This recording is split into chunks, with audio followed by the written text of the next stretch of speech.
Hi అండి అందరికీ. పొద్దున్నే ఒక జోక్ జరిగింది. మా చిన్నమ్మాయి ఎప్పుటాలే రైస్ కడిగింది, రైస్ కుక్కర్లో పెడతానని. రైస్ కుక్కర్లో పెట్టింది.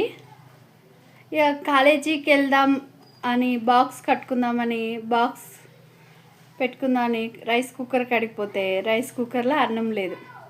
అసలు రైస్ కుక్కర్లో గిన్నె పెట్టాలి, అన్నం గిన్నె.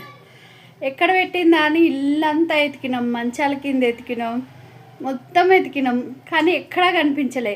బియ్యం అయితే కడిగింది, వాటర్ పోసాను మమ్మీ, బియ్యం కడిగాను, ఇది ఎందుకు కనిపిస్తలేదు అని మొత్తుకుంటుంది.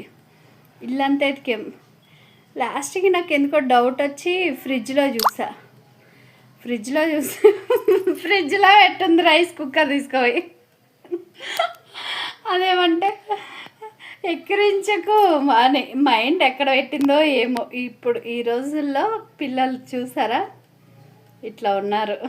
వాళ్ళని నమ్మి ఇల్లు అప్పు చెప్పామంటే కథం దొంగలు పడ్డ వేస్ట్. ఇప్పుడు రోజుల్లో పిల్లలు మైండ్ అసలు ఎక్కడ పెట్టింది.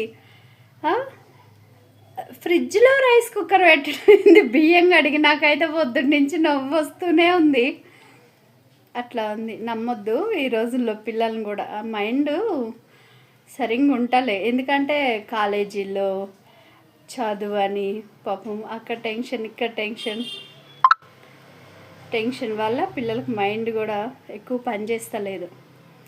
అందుకే మనం 1కి 2 సార్లు చెక్ చేసుకోవాలి. రైస్ కుక్కర్ ఎక్కడ పెట్టావు పప్పి? ఫ్రిడ్జ్లో నా పెట్టేది?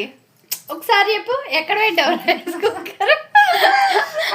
అన్నం వండుతానని అన్నం గిన్నె తీసుకుపోయి ఫ్రిడ్జ్లో పెట్టింది. ఏడన్నా రైస్ కుక్కర్లో పెడతారు అన్నం, బియ్యం కడిగి ఫ్రిడ్జ్లో పెడితే ఫ్రిడ్జ్లో. ఈ మధ్య ఫ్రిడ్జ్ కూడా అన్నం వండుతుందా? నాకు తెలీదు. ఈ మధ్య రైస్ కుక్కర్ అన్నము ఫ్రిడ్జ్లో కూడా అవుతుందంట, నాకు తెలీదు.